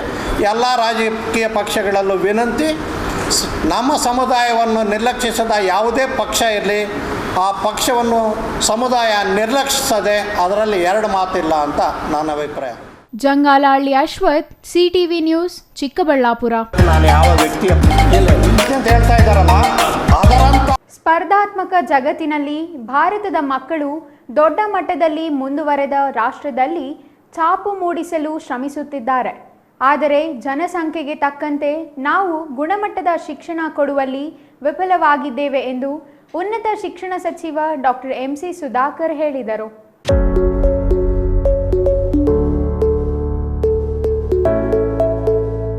ಚಿಂತಾಮಣಿಯ ನಾರಸಿಂಹಪೇಟೆ ನಿವಾಸಿಗಳಾದ ದಿವಂಗತ ತೈಲಗಿರಿ ಲಕ್ಷ್ಮಮ್ಮ, ತೈಲಗಿರಿ ರಾಮಚಂದ್ರಪ್ಪ, ತೈಲಗಿರಿ ನಾಗರತ್ನಮ್ಮ ಮತ್ತು ನಾರಾಯಣ ರೆಡ್ಡಿರವರ ಜ್ಞಾಪಕಾರ್ಥ ಅವರ ಕುಟುಂಬದ ಅಮೆರಿಕಾದಲ್ಲಿರುವ ಸದಸ್ಯರು ಹೋಸಾಟ್ ಎಜುಕೇಷನಲ್ ಟ್ರಸ್ಟ್ನಿಂದ ನೂತನ ಸರಕಾರಿ ಪ್ರೌಢಶಾಲೆಯಲ್ಲಿ 1.25 ಕೋಟಿ ರು ವೆಚ್ಚದಲ್ಲಿ ಸುಸಜ್ಜಿತ ಕಟ್ಟಡ ಮತ್ತು ಶೌಚಾಲಯ ನಿರ್ಮಾಣ ಕಾಮಗಾರಿ ಶಂಕುಸ್ಥಾಪನೆ ನೆರವೇರಿಸಿ ಮಾತನಾಡಿದರು.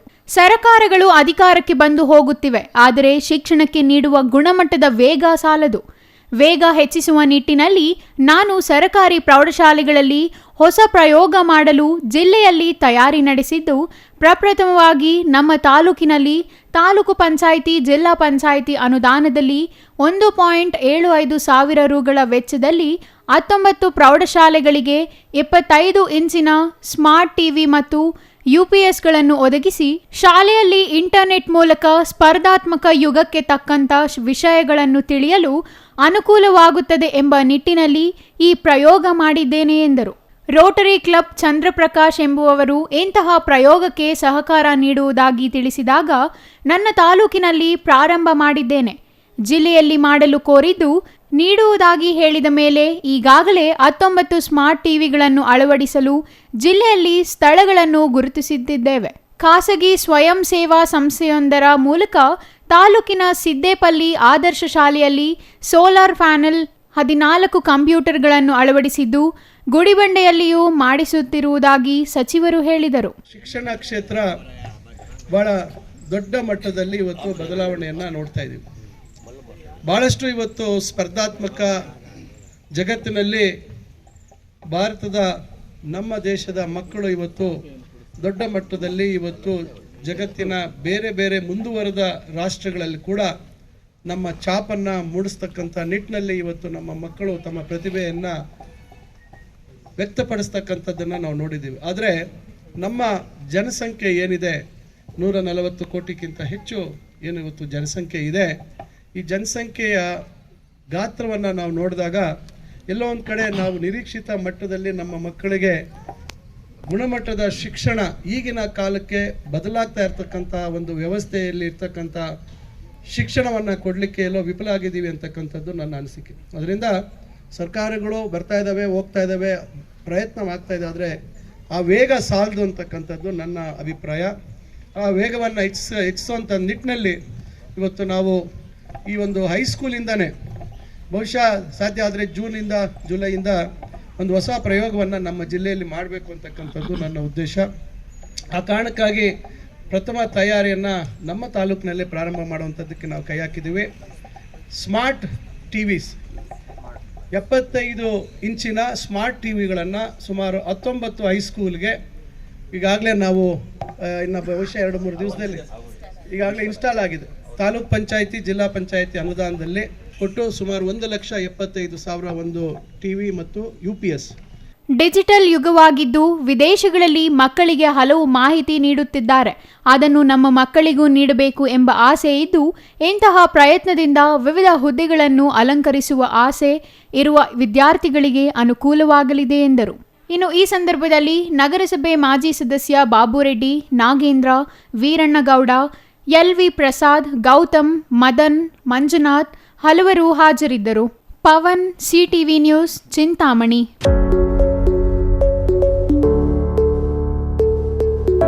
ಇದೀಗ ಚಿಕ್ಕದೊಂದು ವಿರಾಮ. ವಿರಾಮದ ನಂತರ CTV ನ್ಯೂಸ್ ಮುಂದುವರಿಯಲಿದೆ.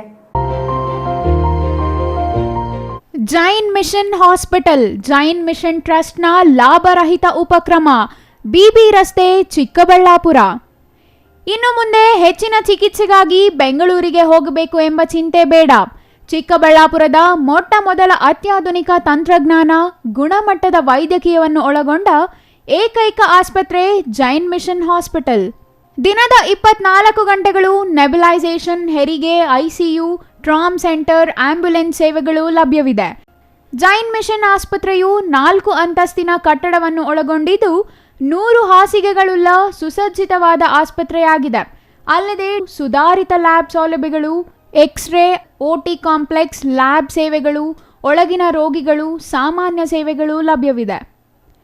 24 ಗಂಟೆಗಳ ತುರ್ತು ಸೇವೆಗಳು, ICU, NICU, ಅಪಘಾತ ಮತ್ತು ತುರ್ತು ಚಿಕಿತ್ಸೆ, pharmacy, ambulance. Ramu's furniture paradise, ರಾಗ ಬಿಲ್ಡಿಂಗ್, BB ರಸ್ತೆ, ಚಿಕ್ಕಬಳ್ಳಾಪುರ. ನಮ್ಮ ಸಂಸ್ಥೆಯು 1994ರಿಂದ ಚಿಕ್ಕಬಳ್ಳಾಪುರ ಜಿಲ್ಲಾದ್ಯಂತ ಗ್ರಾಹಕರ ಬೇಡಿಕೆಗಳಿಗೆ ಅನುಗುಣವಾಗಿ ಗುಣಮಟ್ಟದಲ್ಲಿ ಯಾವುದೇ ರಾಜಿ ಇಲ್ಲದೆ ಉತ್ತಮ ಸೇವೆಯನ್ನ ಸಲ್ಲಿಸುತ್ತಾ ಬಂದಿದೆ.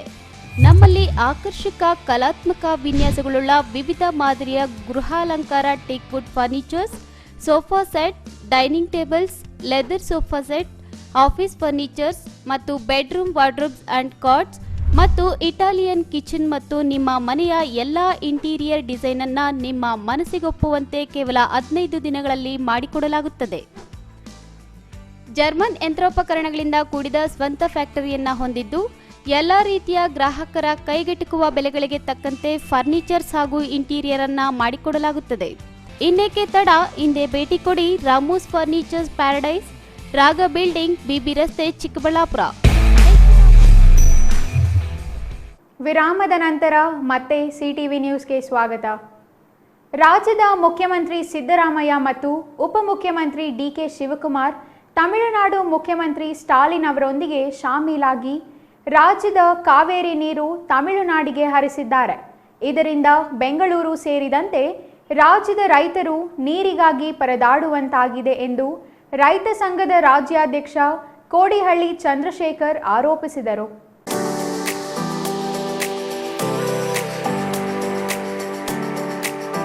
ಚಿಕ್ಕಬಳ್ಳಾಪುರದ ಪತ್ರಕರ್ತರ ಭವನದಲ್ಲಿ ಗುರುವಾರ ನಡೆದ ಸುದ್ದಿಗೋಷ್ಠಿಯಲ್ಲಿ ಮಾತನಾಡಿದ ರೈತ ಸಂಘದ ಕೋಡಿಹಳ್ಳಿ ಚಂದ್ರಶೇಖರ್, ಕಾವೇರಿ ನೀರು ತಮಿಳುನಾಡಿಗೆ ಬಿಟ್ಟು ರಾಜ್ಯ ಸರ್ಕಾರ ಅಪರಾಧ ಮಾಡಿದೆ. ಬೆಂಗಳೂರಿಗೆ ನೀರಿನ ಕೊರತೆ ಇಲ್ಲ ಎನ್ನುತ್ತಲೇ ಕಾವೇರಿ ನೀರು ರಾಜ್ಯ ಸರ್ಕಾರ ಖಾಲಿ ಮಾಡಿದೆ. ಇದರಿಂದ ಬೆಂಗಳೂರಿನ ನಾಗರಿಕರು ಮತ್ತು ರಾಜ್ಯದ ರೈತರು ಪರದಾಡುವಂತಾಗಿದೆ ಎಂದು ಕಿಡಿಕಾರಿದರು. ಕೋಲಾರ ಮತ್ತು ಚಿಕ್ಕಬಳ್ಳಾಪುರ ಜಿಲ್ಲೆಗಳ ಕೆರೆಗಳಿಗೆ ಹರಿಸುತ್ತಿರುವ ಕೆಸಿ ಮತ್ತು ಎಚ್ಎನ್ ವ್ಯಾಲಿ ತ್ಯಾಜ್ಯ ನೀರು 3 ಹಂತ ಶುದ್ಧೀಕರಣ ಮಾಡಿಯೇ ಹರಿಸಬೇಕು.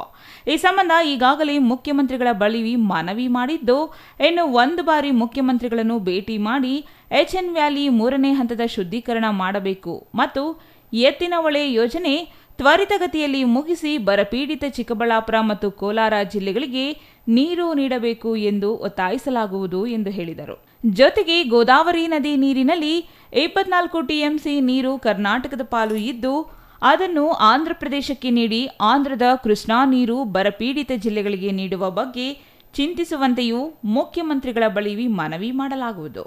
ಈ ಹಿಂದೆ ಈ ವಿಚಾರವಾಗಿ ಎಲ್ಲ ಪಕ್ಷಗಳ ಮುಖ್ಯಮಂತ್ರಿಗಳು ಮನವಿ ಮಾಡಿದರೂ ಉಪಯೋಗವಾಗಲಿಲ್ಲ. ಮತ್ತೊಮ್ಮೆ ಮುಖ್ಯಮಂತ್ರಿ ಸಿದ್ದರಾಮಯ್ಯ ಅವರಿಗೆ ಮನವಿ ಮಾಡಿ ಅವರು ಸ್ಪಂದಿಸದಿದ್ದರೆ ಈ ಭಾಗದ ಜಿಲ್ಲೆಗಳಿಂದ ಉಗ್ರ ಹೋರಾಟ ಹಮ್ಮಿಕೊಳ್ಳುವುದಾಗಿ ಎಚ್ಚರಿಕೆ ನೀಡಿದರು. ನಾನು 25 ವರ್ಷದಿಂದ ಇದನ್ನು ಸಲಹೆ ಕೊಡ್ತಾ ಇದ್ದೀನಿ. ನಮ್ಮದು ಗೋದಾವರಿಯಲ್ಲಿ 24 TMC ನೀರಿದೆ, ನಾವು ಇನ್ನೂ ಬಳಕೆ ಮಾಡಿಕೊಂಡೇ ಇಲ್ಲ.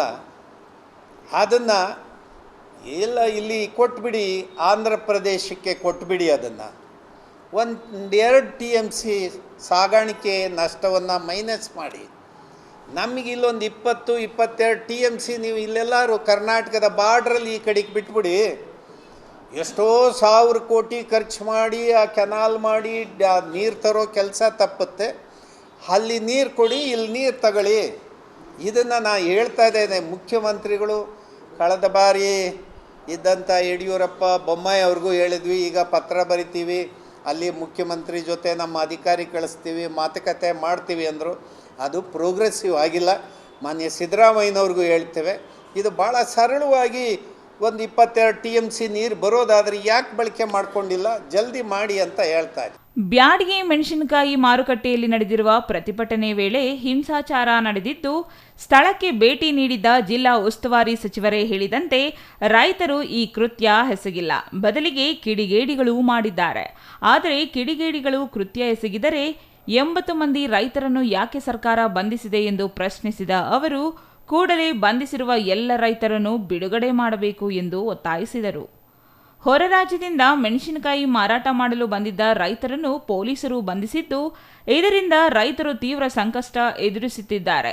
ರೈತರನ್ನು ಬಂಧಿಸಿರುವುದು ಖಂಡನೀಯ. ಬೆಲೆ ಕುಸಿತವಾದ ಕಾರಣ ರೈತರು ಪ್ರತಿಭಟನೆ ಮಾಡಿದ್ದು, ಸಚಿವರೇ ಹೇಳಿದಂತೆ ಕಿಡಿಗೇಡಿಗಳನ್ನು ಬಂಧಿಸದೆ ಯಾಕೆ ರೈತರನ್ನು ಬಂಧಿಸಿದ್ದಾರೆ?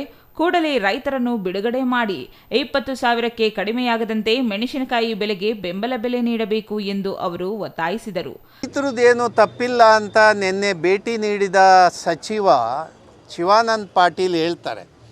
ರೈತರದ್ದೇನು ತಪ್ಪಿಲ್ಲ ಅಂತ ಹೇಳಿದ ಮೇಲೆ 80 ಜನ ರೈತರನ್ನ ಧಾರವಾಡ ಜೈಲಿಗೆ ಯಾಕಪ್ಪ ಹಾಕಿದಿರಿ?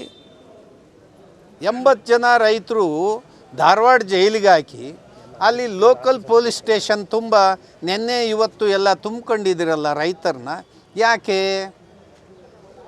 ಇದನ್ನು ಸರ್ಕಾರದ ವೈಫಲ್ಯ. ಇದು ನೀವು ಪೊಲೀಸ್ನವ್ರನ್ನ ಬಿಟ್ಟು ಅದನ್ನು ಬೇರೆ ಥರ ಡೈವರ್ಷನ್ ಕೊಡಲಿಕ್ಕೆ ಪ್ರಯತ್ನ ಮಾಡೋಕ್ಕೆ ಹೋಗಬೇಡಿ ಶಿವಾನಂದ ಪಾಟೀಲ್. ನಿಮ್ಮ ಫೇಲ್ಯೂರ್, ಸರ್ಕಾರದ ಫೇಲ್ಯೂರ್. ರೈತರಿಗೆ ಬೆಲೆ ಗ್ಯಾರಂಟಿಯನ್ನು ಕಾಪಾಡೋದಕ್ಕೆ ನಿಮ್ಮ ಕೈಲಿ ಸಾಧ್ಯ ಆಗಲಿಲ್ಲ. ಅದು ನಿಮ್ಮ ವೈಫಲ್ಯವನ್ನು ಮುಚ್ಚೋದಕ್ಕೆ ನೀವು ಬೇರೆ ಥರ ಅದನ್ನು ಮಾತಾಡೋಕ್ಕೆ ಹೋಗ್ತಾ ಇದ್ರಿ. ಯಾರೋ ಕಿಡಿಗೇಡಿಗಳು ಮಾಡಿದರು, ಅವ್ರನ್ನ ಬಿಡೋದಿಲ್ಲ, ನಾವು ಒಳಗಡೆ ಹಾಕ್ತೀವಿ.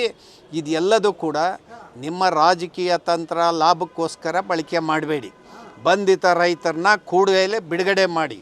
ಏನು ಮೊನ್ನೆ 4 ದಿವಸದಿಂದ ಇದ್ದಂಥ ಬೆಲೆ ಏನಿದೆ ಅದನ್ನು ಸ್ಥಿರವಾಗಿ ಮುಂದುವರಿಸೋದಕ್ಕೆ ಸರ್ಕಾರ ಕೆಲಸ ಮಾಡಿ. ಸುದ್ದಿಗೋಷ್ಠಿಯಲ್ಲಿ ರೈತ ಸಂಘದ ಭಕ್ತರಹಳ್ಳಿ ಬೈರೇಗೌಡ ಸೇರಿದಂತೆ ಇನ್ನಿತರರು ಹಾಜರಿದ್ದರು. ಜಂಗಲಹಳ್ಳಿ ಅಶ್ವಥ್, ಸಿಟಿವಿ ನ್ಯೂಸ್, ಚಿಕ್ಕಬಳ್ಳಾಪುರ.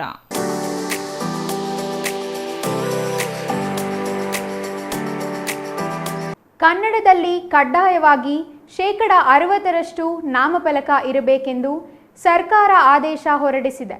ಉದ್ಯಮಿಗಳು, ವ್ಯಾಪಾರಸ್ಥರು ತಮ್ಮ ಮಳಿಗೆಗಳಿಗೆ ಕನ್ನಡದಲ್ಲಿ ನಾಮಫಲಕ ಅಳವಡಿಸಿಕೊಳ್ಳುವಂತೆ ಕರವೇ ಕಾರ್ಯಕರ್ತರು ಪ್ರತಿಭಟನೆ ನಡೆಸಿದರು.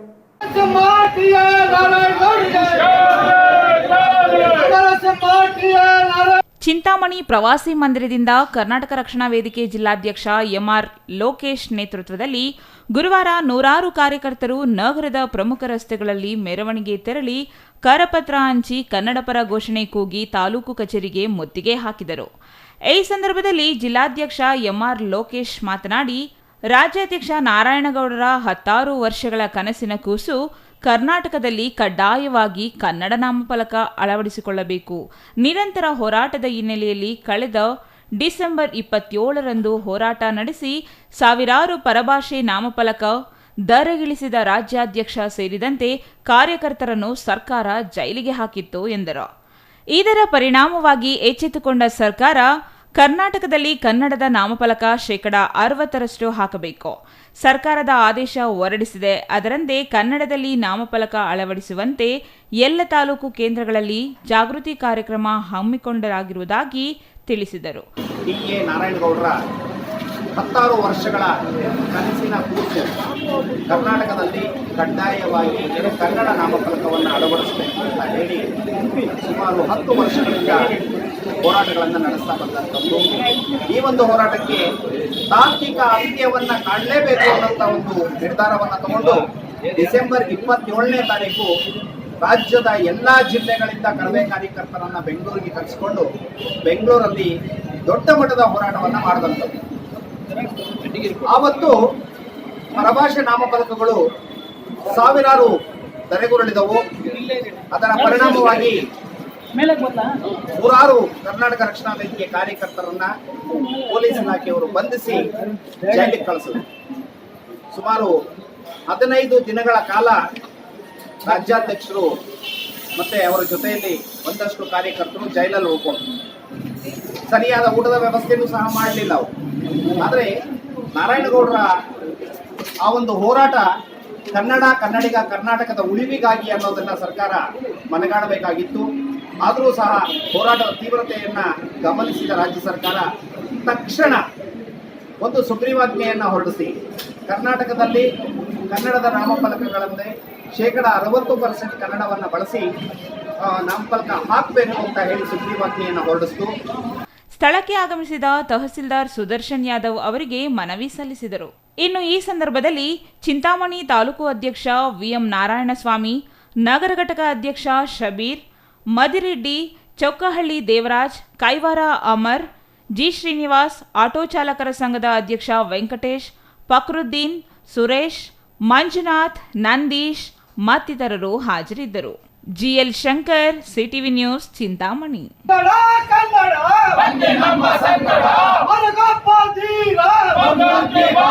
ನಂಜನಗೂಡು ಮೀಸಲು ವಿಧಾನಸಭಾ ಕ್ಷೇತ್ರದಲ್ಲಿ ಜೀವಂತವಾಗಿರುವ ವೃದ್ಧ ಮಹಿಳೆಗೆ ಮರಣ ಪತ್ರ ನೀಡಿದ ಗ್ರಾಮ ಲೆಕ್ಕಾಧಿಕಾರಿ ಮತ್ತು ಆರ್ಐ ಕಾರ್ಯವೈಖರಿ ವಿವಾದಕ್ಕೆ ಕಾರಣವಾಗಿತ್ತು. ಪ್ರಗತಿಪರ ಸಂಘಟಕರು ಉಪವಾಸ ಸತ್ಯಾಗ್ರಹ ಮಾಡಿ ತಪ್ಪಿತಸ್ಥ ಅಧಿಕಾರಿಗಳ ವಿರುದ್ಧ ಸೂಕ್ತ ಕ್ರಮ ಕೈಗೊಳ್ಳಬೇಕು ಎಂದು ಆಗ್ರಹಿಸಿ ಪ್ರತಿಭಟನೆ ಮಾಡಲಾಗಿತ್ತು.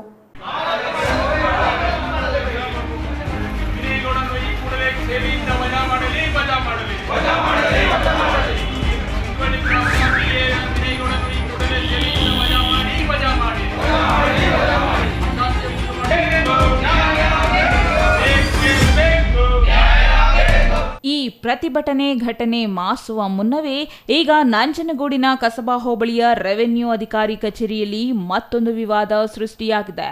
ನಂಜನಗೂಡು ತಾಲೂಕಿನ ಸಿಂಧುವಳ್ಳಿ ಗ್ರಾಮದಲ್ಲಿ ರೈತರೊಬ್ಬರು ಪಾವತಿ ಖಾತೆ ಮಾಡಿಸಲು ಅರ್ಜಿ ಸಲ್ಲಿಸಿದ್ದಾರೆ.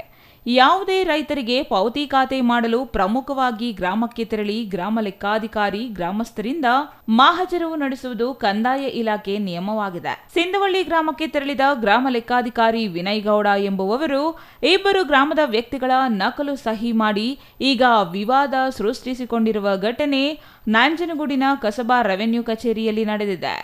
ಸಿಂಧವಳ್ಳಿ ಗ್ರಾಮದ ಗಿರೀಶ್ ಮತ್ತು ಜಯಶಂಕರಪ್ಪ ಎಂಬ ಇಬ್ಬರ ವ್ಯಕ್ತಿಗಳ ಸಹಿಯನ್ನು ಗ್ರಾಮದ ಮಹಜರು ಪತ್ರದಲ್ಲಿ ಫೋರ್ಜರಿ ಮಾಡಿರುವ ವಿಚಾರ ತಿಳಿದು ಎಂದು ಪಟ್ಟಣದ ಕಸಬಾ ರೆವೆನ್ಯೂ ಇಲಾಖೆ ಕಚೇರಿ ಮುಂಭಾಗದಲ್ಲಿ ರೈತ ಸಂಘದ ಜಿಲ್ಲಾಧ್ಯಕ್ಷ ವಿದ್ಯಾಸಾಗರ್, ತಾಲೂಕು ಅಧ್ಯಕ್ಷ ಸತೀಶ್ ನೇತೃತ್ವದಲ್ಲಿ ತಪ್ಪೆಸಗಿರುವ ಗ್ರಾಮ ಲೆಕ್ಕಾಧಿಕಾರಿ ವಿನಯ್ ಗೌಡ ಎಂಬುವವರನ್ನು ಅಮಾನತುಪಡಿಸಬೇಕು ಎಂದು ಆಗ್ರಹಿಸಿ ಬೃಹತ್ ಪ್ರತಿಭಟನೆ ಮಾಡಿದರು.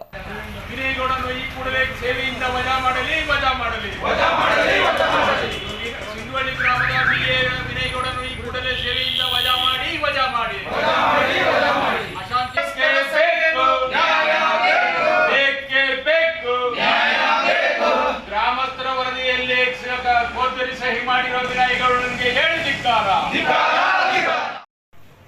ಗ್ರಾಮದಲ್ಲಿ ಹೇಳಿಕೆ ತಗೊಳ್ಳೋ ರೀತಿಯಾಗಿ ಕೆಲವು ವ್ಯಕ್ತಿಗಳ ಸಹಿಯನ್ನು ಫೋರ್ಜರಿ ಮಾಡಿ ಗ್ರಾಮದಲ್ಲಿ ಅಶಾಂತಿ ಉಂಟು ಮಾಡಿರ್ತಕ್ಕಂಥ ಗ್ರಾಮ ಲೆಕ್ಕಿಗ ವಿನಯ್ ಗೌಡ ಎಂಬತಕ್ಕಂಥವನ್ನ ಈ ಕೂಡಲೇ ಅಮಾನತ್ತಲ್ಲ, ಸೇವೆಯಿಂದ ವಜಾ ಮಾಡಬೇಕು. ಸೇವೆಯಿಂದ ವಜಾ ಮಾಡೋವರೆಗೂ ನಾವು ಅನಿರ್ದಿಷ್ಟಾವಧಿ ಪ್ರತಿಭಟನೆಯನ್ನ ಮಾಡ್ತೀವಿ ಅಂತ ಈ ಮೂಲಕ ನಾನು ಹೇಳ್ತಾ ಇದ್ದೀನಿ. ಪ್ರತಿಭಟನೆ ಸಂದರ್ಭದಲ್ಲಿ ಜಿಲ್ಲಾಧಿಕಾರಿ ಮತ್ತು ತಹಸೀಲ್ದಾರ್ ಅವರಿಗೆ ಧಿಕ್ಕಾರ ಘೋಷಣೆ ಕೂಗಿ ಆಕ್ರೋಶ ವ್ಯಕ್ತಪಡಿಸಿದರು. ವಿಚಾರ ತಿಳಿದ ತಹಸೀಲ್ದಾರ್ ಶಿವಕುಮಾರ್ ಕಾಸ್ನೂರು ಸ್ಥಳಕ್ಕೆ ಆಗಮಿಸಿ ಪ್ರತಿಭಟನೆ ನಿರತ ರೈತರಿಂದ ಸ್ಪಷ್ಟವಾಗಿ ಮಾಹಿತಿ ಪಡೆದು ಪರಿಶೀಲನೆ ಮಾಡಿ ತಪ್ಪಿತಸ್ಥ ಗ್ರಾಮ ಲೆಕ್ಕಾಧಿಕಾರಿ ವಿರುದ್ಧ ಕಾನೂನು ಕ್ರಮ ಕೈಗೊಳ್ಳಲಾಗುವುದು ಎಂದು ಸ್ಥಳದಲ್ಲೇ ರೈತರಿಗೆ ಭರವಸೆ ನೀಡಿದರು. ನಂತರ ರೈತ ಸಂಘಟನೆ ಮತ್ತು ಮುಖಂಡರು ಪ್ರತಿಭಟನೆ ಕೈಬಿಟ್ಟು ಪೊಲೀಸ್ ಠಾಣೆಗೂ ದೂರು ನೀಡುತ್ತೇವೆ ಎಂದು ಪ್ರತಿಭಟನೆ ಕೈಬಿಟ್ಟರು. ಈ ಸ್ಥಳದಲ್ಲಿ ರೈತ ಸಂಘದ ಜಿಲ್ಲಾಧ್ಯಕ್ಷ ವಿದ್ಯಾಸಾಗರ್, ತಾಲೂಕು ಅಧ್ಯಕ್ಷ ಸತೀಶ್, ಕಾರ್ಯದರ್ಶಿ ಇಮ್ಮಾವು ರಘು ಸೇರಿದಂತೆ ಸಾಕಷ್ಟು ರೈತ ಮುಖಂಡರು ಹಾಜರಿದ್ದರು. Kumar, CTV news, Nanjangud.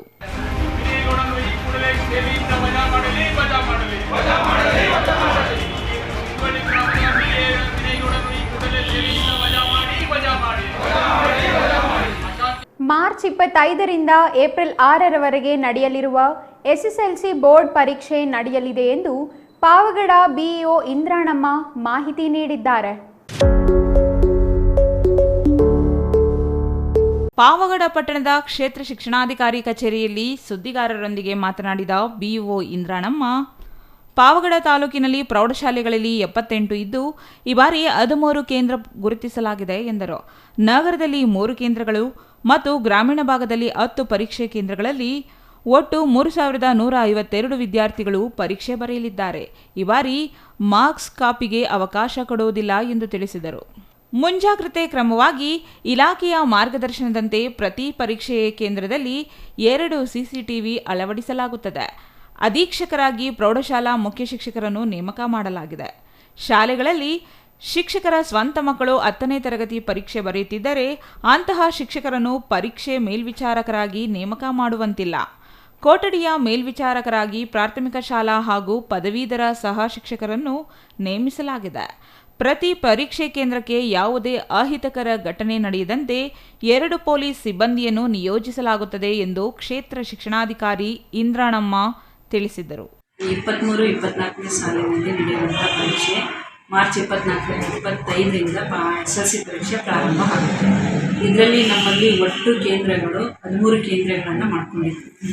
ಇದು ಮಂಡಳಿಯ ನಿರ್ದೇಶನದಂತೆ ಮಕ್ಕಳಿಗೆ ಯಾವುದೇ ರೀತಿ ತೊಂದರೆ ಆಗದ ರೀತಿಯಲ್ಲಿ ಗುಡ್ಡಗಾಡು ಪ್ರದೇಶ ಆಗಿರೋದ್ರಿಂದ ಕೆಲವು ಕಡೆ ಅವರೇನೇ ನೀವು ನಿಯಮದ ಪ್ರಕಾರ ಮಾಡ್ರಿ ಅಂತ ಅವಕಾಶ ಕೊಡೋಕ್ಕೋಸ್ಕರ 13 ಕೇಂದ್ರಗಳನ್ನು ಮಾಡ್ಕೊಂಡಿದ್ವಿ. ಇದರಲ್ಲಿ ಯಾವುದೇ ಸೂಕ್ಷ್ಮ ಅತಿ ಸೂಕ್ಷ್ಮ ಕೇಂದ್ರ ಅಂತ ಇಲ್ಲಿವರೆಗೂ ಪಾವಗಡದಲ್ಲಿ ಗುರುತಿಸಿಲ್ಲ. ಆದ್ದರಿಂದ 13 ಕೇಂದ್ರಗಳು ಸಹ ಸಾಮಾನ್ಯ ಕೇಂದ್ರಗಳಾಗಿ ಇಲ್ಲಿ ಪರೀಕ್ಷೆಗಳನ್ನು ನಿರ್ವಹಣೆ ಮಾಡ್ತಾ ಇದ್ದಾರೆ. Pavagada Kondappa, CTV news, Pavagada.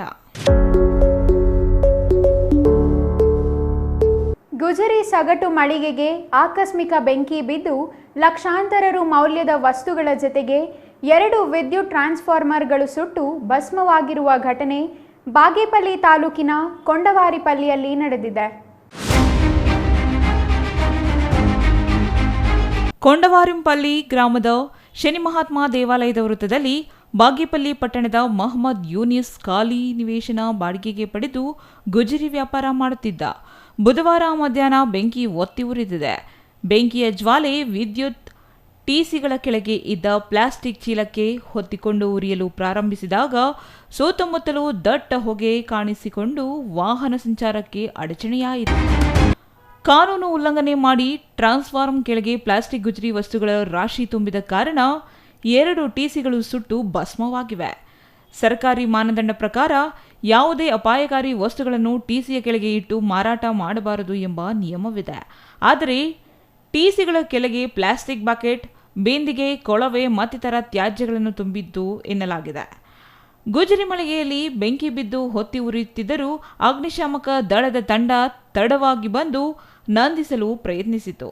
ಆ ವೇಳೆಗಾಗಲೇ ಸಂಪೂರ್ಣವಾಗಿ ಗುಜರಿ ಮತ್ತು ಟಿಸಿಗಳು ಬೆಂಕಿಯ ಜ್ವಾಲೆಗಳಿಗೆ ಸುಟ್ಟು ಕರಕಲಾಗಿತ್ತು. ಅನೇಕ ಬಾರಿ ಗುಜರಿ ಮಾಲೀಕರಿಗೆ ಎಚ್ಚರಿಕೆ ನೀಡಿ ಗುಜರಿ ವಸ್ತುಗಳನ್ನು ಟಿಸಿಗಳ ಕೆಳಗೆ ಹಾಕಬೇಡಿ ಎಂದು ಎಚ್ಚರಿಸಿದ್ದವು. ಆದರೂ ಗುಜರಿ ಮಾಲೀಕ ಕಾನೂನು ಉಲ್ಲಂಘನೆ ಮಾಡಿ ಟಿಸಿಗಳ ಕೆಳಗೆ ಗುಜರಿ ವಸ್ತುಗಳ ರಾಶಿ ತುಂಬಿದ್ದ. ಈ ಬಗ್ಗೆ ತನಿಖೆ ನಡೆಸಲು ಬೆಸ್ಕಾಂ ಇಲಾಖೆ ಜಾಗೃತಿ ದಳ ಬರೆದಿದ್ದು, ತನಿಖೆ ನಂತರ ಕ್ರಮ ಕೈಗೊಳ್ಳಲಾಗುವುದು ಎಂದು ಬೆಸ್ಕಾಂ ಇಲಾಖೆ ಇಂಜಿನಿಯರ್ ಲಕ್ಷ್ಮೀನಾರಾಯಣ ತಿಳಿಸಿದರು. Subbu, CTV news, Bagepalli.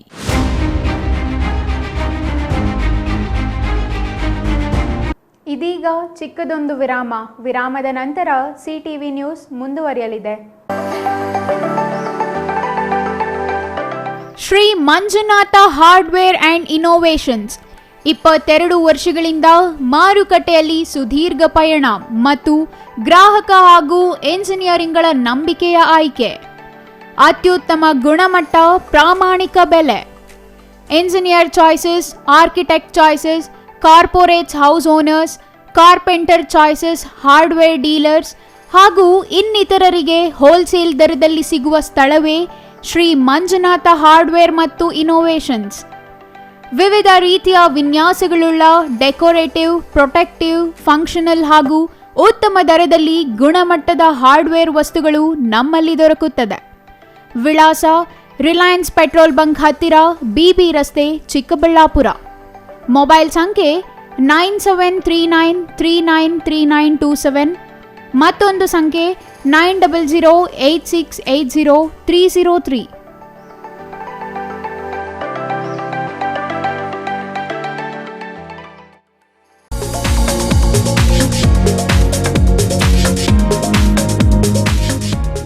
Sky ಮಹಿಳಾ ಅಡ್ಡ ಹೋಲ್ಸೇಲ್ ಮಳಿಗೆ ಮಹಿಳೆಯರಿಗಾಗಿ ಲೋಕಾಯುಕ್ತ ಆಫೀಸ್ ಹತ್ತಿರ 1ನೇ ವಾರ್ಡ್, ವಾಪಸಂದ್ರ, ಚಿಕ್ಕಬಳ್ಳಾಪುರ ಟೌನ್.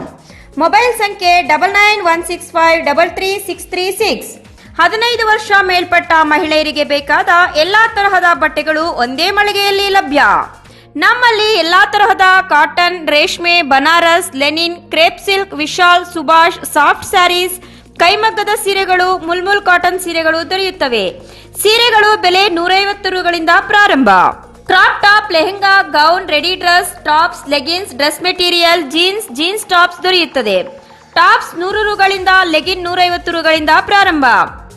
ಎಲ್ಲಾ ತರಹದ ಹೊಲಿಗೆ ಸೌಲಭ್ಯವಿದೆ. ಹ್ಯಾಂಡ್ ಎಂಬ್ರಾಯ್ಡರಿ, ಕಂಪ್ಯೂಟರ್ ಎಂಬ್ರಾಯ್ಡರಿ ಮಾಡಲಾಗುತ್ತದೆ. ಸ್ಕೈ ಮಹಿಳಾ ಅಡ್ಡ ಹೋಲ್ಸೇಲ್ ಮಳಿಗೆ ಮಹಿಳೆಯರಿಗಾಗಿ ಲೋಕಾಯುಕ್ತ ಆಫೀಸ್ ಹತ್ತಿರ 1ನೇ ward, Vapasandra, Chikkaballapur town. Mobile ಸಂಖ್ಯೆ 9916533636. ವಿರಾಮದ ನಂತರ ಮತ್ತೆ ಸಿಟಿವಿ ನ್ಯೂಸ್ಗೆ ಸ್ವಾಗತ. ಇದೀಗ ಸಂಕ್ಷಿಪ್ತ ಸುದ್ದಿಗಳು.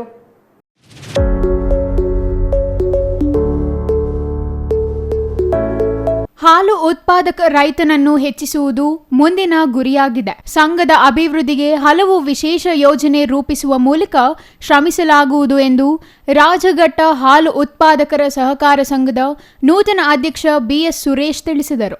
ದೊಡ್ಡಬಳ್ಳಾಪುರ ತಾಲೂಕಿನ ರಾಜಘಟ್ಟ ಗ್ರಾಮದಲ್ಲಿ ಹಾಲು ಉತ್ಪಾದಕರ ಸಹಕಾರ ಸಂಘದ ನೂತನ ಪದಾಧಿಕಾರಿಗಳ ಆಯ್ಕೆ ಕುರಿತು ಚುನಾವಣೆ ನಡೆಸಲಾಗಿದೆ. ಚುನಾವಣೆಯಲ್ಲಿ ಜೆಡಿಎಸ್ ಮತ್ತು ಬಿಜೆಪಿ ಪಕ್ಷದ ಮೈತ್ರಿ ಅಭ್ಯರ್ಥಿಗಳಾದ ಬಿಎಸ್ ಸುರೇಶ್, ಸಂಘದ ಅಧ್ಯಕ್ಷರಾಗಿ ಮತ್ತು ಉಪಾಧ್ಯಕ್ಷರಾಗಿ ರತ್ನಮ್ಮ ಸರ್ವ ಸದಸ್ಯರ ಅನುಮೋದನೆಯೊಂದಿಗೆ ಅವಿರೋಧವಾಗಿ ಆಯ್ಕೆಯಾಗಿದ್ದಾರೆ.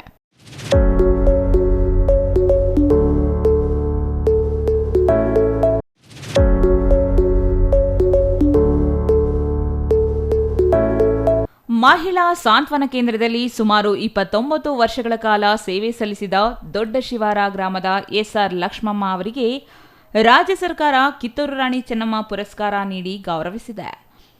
ಮಾಲೂರು ತಾಲೂಕಿನ ದೊಡ್ಡ ಶಿವಾರ ಗ್ರಾಮದ ಲಕ್ಷ್ಮಮ್ಮ ಅನೇಕ ಮಹಿಳಾ ಪರ ಕೆಲಸ ಮಾಡಿದ್ದು, ಅಂತಾರಾಷ್ಟ್ರೀಯ ಮಹಿಳಾ ದಿನಾಚರಣೆಯಲ್ಲಿ ರಾಜ್ಯ ಸರ್ಕಾರದ ಮಹಿಳಾ ಮತ್ತು ಮಕ್ಕಳ ಕಲ್ಯಾಣ ಸಚಿವೆ ಡಾಕ್ಟರ್ ಲಕ್ಷ್ಮೀ ಹೆಬ್ಬಾಳ್ಕರ್ ಅವರು 2023-24ನೇ ಸಾಲಿನ ಕಿತ್ತೂರು ರಾಣಿ ಚೆನ್ನಮ್ಮ ವಿಶೇಷ ಪುರಸ್ಕಾರ ನೀಡಿ ಗೌರವಿಸಿದ್ದಾರೆ. ದೌರ್ಜನ್ಯಕ್ಕೆ ಒಳಗಾದ ಹೆಣ್ಣು ಮಕ್ಕಳಿಗೆ ನ್ಯಾಯ ಕೊಡಿಸುವಲ್ಲಿ ಮಹಿಳಾ ಮತ್ತು ಮಕ್ಕಳ ಕ್ಷೇಮಾಭಿವೃದ್ಧಿ ಸಂಸ್ಥೆ ಕಾರ್ಯದರ್ಶಿ ಎಸ್ಆರ್ ಲಕ್ಷ್ಮಮ್ಮ ಯಶಸ್ವಿಯಾಗಿದ್ದಾರೆ. ಈ ಹಿನ್ನೆಲೆ ರಾಜ್ಯ ಸರ್ಕಾರದ ಮಹಿಳಾ ಮತ್ತು ಮಕ್ಕಳ ಕಲ್ಯಾಣ ಇಲಾಖೆ ಕಿತ್ತೂರು ರಾಣಿ ಚೆನ್ನಮ್ಮ ವಿಶೇಷ ಪುರಸ್ಕಾರ ನೀಡಿದೆ.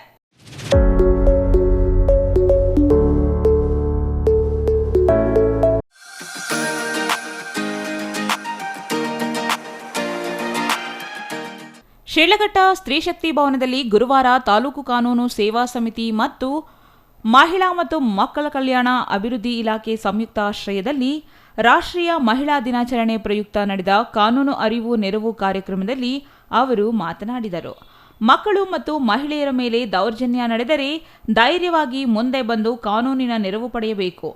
ಮಕ್ಕಳಿಗೆ ಮತ್ತು ಮಹಿಳೆಯರ ರಕ್ಷಣೆಗಾಗಿ ಹಲವಾರು ಕಾನೂನು ಜಾರಿಗೆ ತರಲಾಗಿದೆ. ಇದರ ಬಗ್ಗೆ ತಿಳಿದುಕೊಂಡರೆ ಮುಂದೆ ಯಾರಿಗಾದರೂ ಅನ್ಯಾಯವಾದಾಗ ಅವರಿಗೆ ನೀವು ಸಹಾಯ ಮಾಡಬಹುದು ಎಂದು ಹೇಳಿದರು.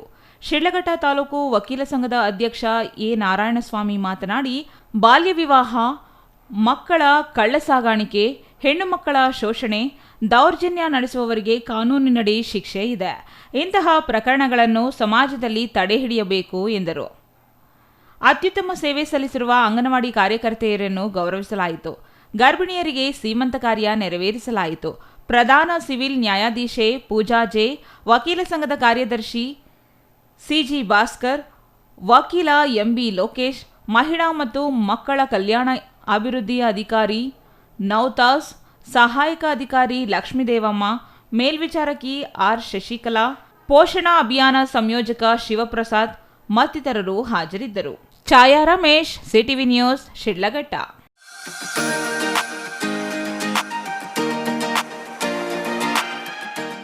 ಕೊನೆಯದಾಗಿ ಮತ್ತೊಮ್ಮೆ ಮುಖ್ಯಾಂಶಗಳು.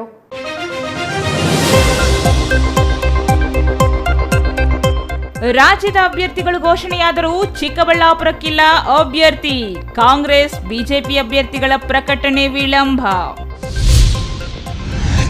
ಶಾಸಕ ಪ್ರದೀಪ್ ಈಶ್ವರ್ ಅಸಂವಿಧಾನಿಕ ಪದ ಬಳಕೆ ಖಂಡನೆ. ಮಾಜಿ ಸಚಿವ ಸುಧಾಕರ್ ಬೆಂಬಲಿಗರಿಂದ ತಿರುಗೇಟು. ಬಾಗೇಪಲ್ಲಿಯಲ್ಲಿ ಜಿಂಕೆ ಮಾಂಸ ಸಾಗಾಣೆ, 5 ವಿರುದ್ಧ ಪ್ರಕರಣ.